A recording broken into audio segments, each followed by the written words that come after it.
మీకు చెప్పవలసిన విషయం ఏంటంటే ముఖ్యంగా దస్తగిరి ఇంటికి సమాచారాన్ని సేకరించే వ్యక్తి ఎవరు, దస్తగిరి ఇంటికి సమాచారం తీసబోయే వ్యక్తి ఎవరు, దస్తగిరికి డబ్బులు తీసబోయి ఇచ్చే వ్యక్తి ఎవరు, ఫోన్ కాల్ మాట్లాడిచ్చే వ్యక్తి ఎవరు, అది గమనించి ఎవరు ఇంటికి వెళ్తున్నారు, ఎవరి ఇంట్లో నుంచి ఫోన్ వస్తుంది, ఎక్కడి నుంచి ఫోన్ పోతుంది, సునీతమ్మ వాళ్ళ ఇంట్లో ఉండే పని మనిషి వాళ్ళ ఇంట్లో పని చేయడానికి పోతుంది దస్తగిరి ఇంట్లో.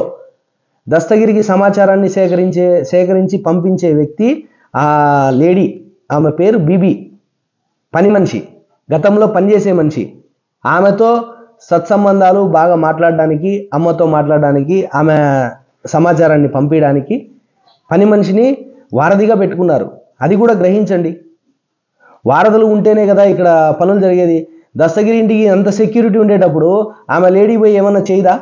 ప్రాణహాని లేదా లేడీతో? అంటే లేడీస్ ఎక్కడ ఎవరిని చంపలేదా? అటువంటి వాటిని కట్ చేయండి, అటువంటి వాటిని తీర్మానంగా ఖండించండి.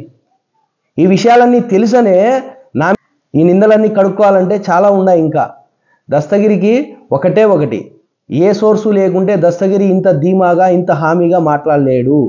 అమ్మ పూర్తి సహకారం ఇస్తుంది, సునీతమ్మ పూర్తి సహకారం ఇస్తుంది. ఏ నేరాన్ని వాళ్ళ మూతి పూసి వాళ్ళు కడుక్కోలేక, మీరు ఏమి ఈ పరిస్థితిని మీరు గ్రహించలేక అనవసరంగా లేని పోని అబాండాలు వేస్తూ, అసలు వైఎస్ వివేకానంద రెడ్డి గారి గురించి వాళ్ళు ఏం మాట్లాడతారో మీరు ఏం వింటున్నారో, అసలు వాడు దస్తగిరిని ఒక్కసారి ప్రజల్లోకి బయటికి వచ్చి నువ్వు చేసినది తప్ప కాదా అని బయటకు నిలబడము. ఊరికే పోలీసు వాళ్ళు ఎస్కాట్ సపోర్ట్ ఉంది కాదు, ఎస్కాట్ సపోర్ట్ అని చూసుకొని ఎన్ని దందాలు చేస్తున్నాడో, ఎన్ని రౌడీజం చేస్తున్నాడో ఒకసారి మీరు గ్రహించండి. మీరు గ్రహిస్తే అతనికి రౌడీజం చేసే అవకాశం లేదు. తిరిగి ప్రజలే వారి మీదకి పోతారు. ఎంతసేపు ప్రాణహాని ఉన్నటువంటి వ్యక్తి ఇంట్లో ఉండకోకుండా ప్రజలు లేకపోయి రౌడీజం చేస్తే ఎవరన్నా చంపినా కూడా ఎవరో ఏమన్నా చేసినా కూడా వైఎస్ వాళ్ళ మీదకి వస్తుంది లాస్ట్. అది వాడి ధైర్యం. నేను చచ్చినా కూడా వైఎస్ వాళ్ళు పోతారులే. ఎందుకు ఊరికే వైఎస్ వస్తుంది? ఎవరు డబ్బు తీసుకెళ్ళి ఇస్తున్నారు, ఎవరు మాట్లాడుతున్నారు దస్తగిరితో?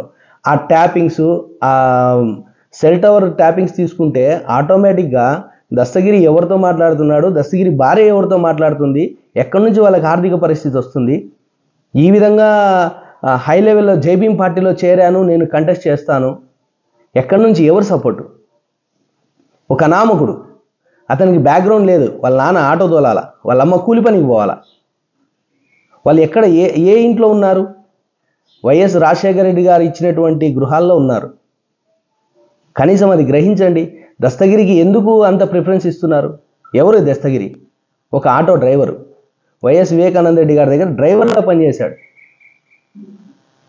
వాళ్ళు పెట్టిన భిక్ష ఈరోజు వాళ్ళ కుటుంబాన్ని చిన్నాభిన్నం చేసి, వాళ్ళ కుటుంబంలో చిచ్చు పెట్టి, వాళ్ళ కుటుంబాన్ని 300 మంది సభ్యులు ఉన్నటువంటి కుటుంబం వాళ్ళది, వాళ్ళ కుటుంబాన్ని సర్వనాశనం చేశాడు.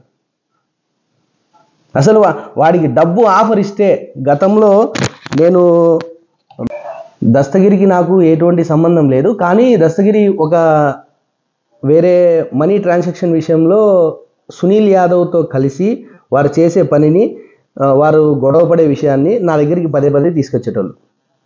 వైఎస్ వివేకానంద రెడ్డి గారి హత్య కేసులో లావాదేవీలకు సంబంధించి వారిని చంపి డబ్బులు వస్తాయి అని చెప్పేసి వారిద్దరి మధ్య వాగ్వాదాలు పదే జరుగుతుండడంతో నేను ప్రతి ఒక్క విషయాన్ని వాళ్ళ దగ్గర ఉండి చూసుకుంటూ ఏంటి ఇది పరిస్థితిని గ్రహించి నేను కూడా వాళ్ళ గురించి తెలుసుకోవాలని చెప్పి నేను కూడా కొంచెం వాళ్ళని స్టడీ చేశాను. నేను దస్తగిరికి ఆర్థిక పరిస్థితి అంటే అతను ఐసు బండి వ్యాపారం చేసుకొని బ్రతికేటటువంటి వ్యక్తి. అతను కూడా గతంలో ఎన్నో అప్పులు చేసి ఎంతమందికో బాకీలు ఉండి వాళ్ళను కూడా ప్రెజర్ లేకుండా మాతో మాట్లాడించి డబ్బులు కడతామని చెప్పి మాకు డబ్బు వస్తుంది. ఏ డబ్బు వస్తుంది అంటే మాకు సునీల్ యాదవ్ డబ్బు ఇవ్వాలా. ఎందుకు డబ్బు ఇవ్వాలా? వైఎస్ వివేకానంద రెడ్డి హత్యకు సంబంధించిన డబ్బులు రావాలా. మా ఎన్ని చాలా ఉన్నాయి, హత్య కోణం ఒకటే కాదు, మా ఇంకా చాలా ఉన్నాయి. మేము చాలా కేవలం డబ్బు కోసమే డబ్బు తీసుకున్నాను. నా దగ్గర నాకు దగ్గర 16.5 లక్షలు అసలు ఇవ్వాలి. అప్పుడు ఇంత డబ్బులు తీసుకొని డబ్బులు ఇవ్వకోకుండా నన్ను బెదిరిస్తూ డబ్బులు నేను ఇవ్వను లాస్ట్కు. అతను ఎంతసేపు ఉన్నా రాజశేఖర్ అంటుంటే మేము ఎవరో తన ఫ్రెండ్ ఇవ్వాలిలే డబ్బులు అనుకున్నాము. రాజశేఖర్ ఏమంటున్నారు, నాకు ఈ కేసు కంప్లీట్ అయ్యేంత వరకు మీకు ఎవరికి నేను చెప్పినటువంటి డబ్బు ఈయన అన్నీ మొత్తం సునీల్ దగ్గర ఉన్నాయి. సునీల్కు ఉమాశంకర్ రెడ్డికి ఇద్దరికి కాంటాక్టు నర్రెడ్డి రాజశేఖర్ రెడ్డి. ఇది సిబిఐ ఆఫీస్లో దీపక్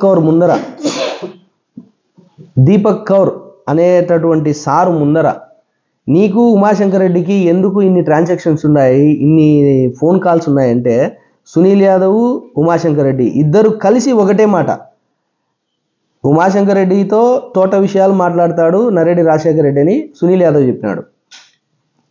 నాతో ఏదన్నా మాట్లాడంటే ఉమాశంకర్ రెడ్డి లైన్ కలుపుతాడు. ఇద్దరికి కాల్ కాంటాక్ట్స్ అవి. ఈ వీడియోలు ఈ ఆడియోలు తీసుకుంటే అతనికి శిక్ష కాదు, డైరెక్ట్ ఉరి శిక్ష పడుతుంది.